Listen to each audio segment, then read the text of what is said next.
তো তোমরা তো সবাই দেখেইছো যে আমরা পুরীতে আছি, আর পুরীতে তো নিজেরাই রান্না করে খাচ্ছি, ওই জন্যই হয়তো বাঙালিদের সেকেন্ড হোম বলে পুরীকে। আর এখন হচ্ছে সকালে ব্রেকফাস্টটা করবো হচ্ছে ডিম পাউরুটি করছি, তো চলো একবার দেখাই। ভাজছি আর কি, আর রান্নাও বসাবো।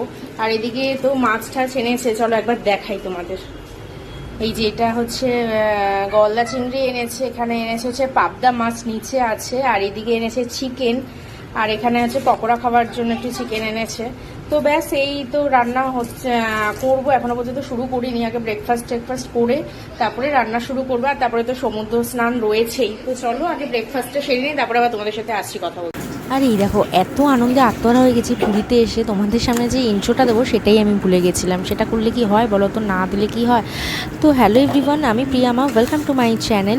তো আশা করি তোমরা খুবই ভালো আছো, আর আমিও খুবই ভালো আছি। আর এদিকে হচ্ছে রান্নাবান্না তো করছি আর কি।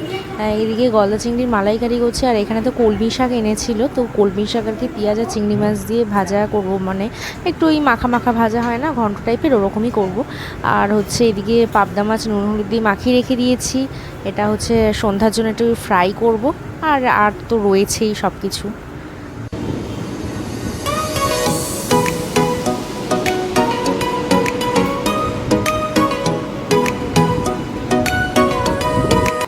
আর আমাদের এই হোটেলের বারান্দাটা থেকে সমুদ্রটা এত সুন্দর লাগে দেখতে, মনে হয় যেন হাত বাড়ালেই মানে জলটাকে ছুঁতে পারবো।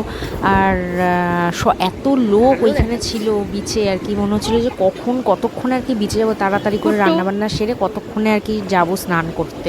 কোথায় যাচ্ছ এখন? সমুদ্র। তো আমরা স্নান টান করে চলে এসেছি, আর এখন হচ্ছে লাঞ্চ করব। আর এখন ওই 1:30 মতন বাজে আর কি। এদিকে কলমি শাক পেঁয়াজ আর চিংড়ি মাছ দিয়ে করেছিলাম, এখানে করেছিলাম একটু টমেটো দিয়ে চিংড়ি মাছ দিয়ে একটু টক করেছিলাম। আর এদিকে করেছিলাম পাবদা মাছ করেছিলাম আলু দিয়ে একটু ঝাল মতন করেছিলাম তোজো আর তানের জন্য। আর এদিকে করেছিলাম গলদা চিংড়ির মালাইকারি। আর এই দেখো, এই দিকে ঢাকা দিয়ে রেখে দিয়েছিল, এই চিকেনটা এনেছিল, এই চিকেনটাকে ম্যারিনেট করে আর কি রেখে দিয়েছিলাম, হালকা একটু ভেজে ম্যারিনেট করে রেখে দিয়েছিলাম। আর এখন হচ্ছে সন্ধ্যাবেলায়, তারপরে তো খেয়ে দিয়ে একটু শুয়ে পড়েছিলাম। এখন সন্ধ্যাবেলায় আমরা একটু যাচ্ছি মন্দিরের দিকে আর কি। এখন আজকে আমরা পুজো দেবো না, কিন্তু ওই মন্দিরে আর কি যাচ্ছি, একটু দর্শনও করে আসবো, একটু ঘুরে আসবো মন্দিরের চারপাশটা।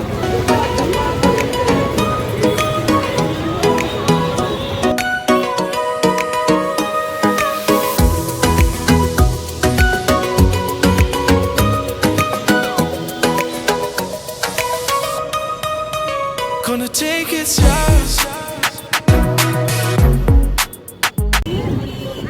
আর এই দেখো, এইখানে না যে অনেক কাঠ মানে আর কি রাখা আছে আর কি এখানে, আর সাইডে এই প্যান্ডেল করে করে কাজও চলছে। যেহেতু আর রথ আসতে বেশি দেরি নেই, মাসখানেক মতন সময় আছে, তাই জন্য সারা রাত নাকি এরকম কাজ হয় এখানে আর কি, রথের মানে রথ তৈরি করে আর কি ওরা। তো যাই হোক, সেটাই দেখছিলাম আর কি। আর তারপরে যখন মন্দিরের দিকটা আর কি ভেতরের দিকটা ঢুকলাম, তখন দেখি সাইডে অনেক রথের চাকা আর কি করে করে রাখা আছে।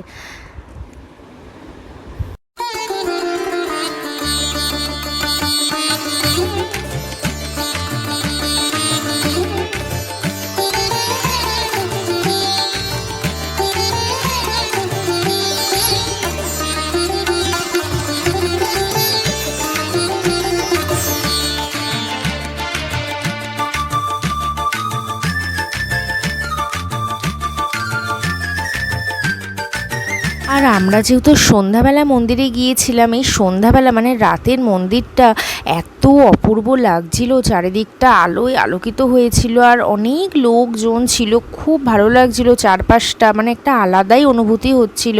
আর তোমরা তো সবাই জানো যে মন্দিরটা রিনোভেশন করার পরে অনেক গাছপালা লাগানো হয়েছে মন্দিরের ভেতরে আর কি, আর তার মধ্যে বেশ কিছু ফুল গাছও রয়েছে, আর এত সুন্দর লাগছিল চারিদিকটা দেখতে। আর এই পরিক্রমা মার্গটা আছে না, ওই পরিক্রমা মার্গটা দিয়েই আমরা আর কি হাঁটছিলাম আর কি, পাক খাচ্ছিলাম। আর এই ভেতরে ছোট ছোট মন্দিরগুলোতে কোথাও কীর্তন হচ্ছিল, কোথাও আরতি হচ্ছিল, যেহেতু আমরা সন্ধ্যাবেলায় গিয়েছিলাম তাই জন্য কিন্তু এইগুলো হচ্ছিল। আর এদিকে তোজোতানকে দেখো, খুব দৌড়াদৌড়ি করে খেলাধুলা করছে আর কি, তো ওদেরও খুব ভালো লাগছিল। তো চলো আপাতত আমার জার্নিটা এখানেই শেষ করছি, আশা করি তোমাদের ভিডিওটা খুবই ভালো লেগেছে।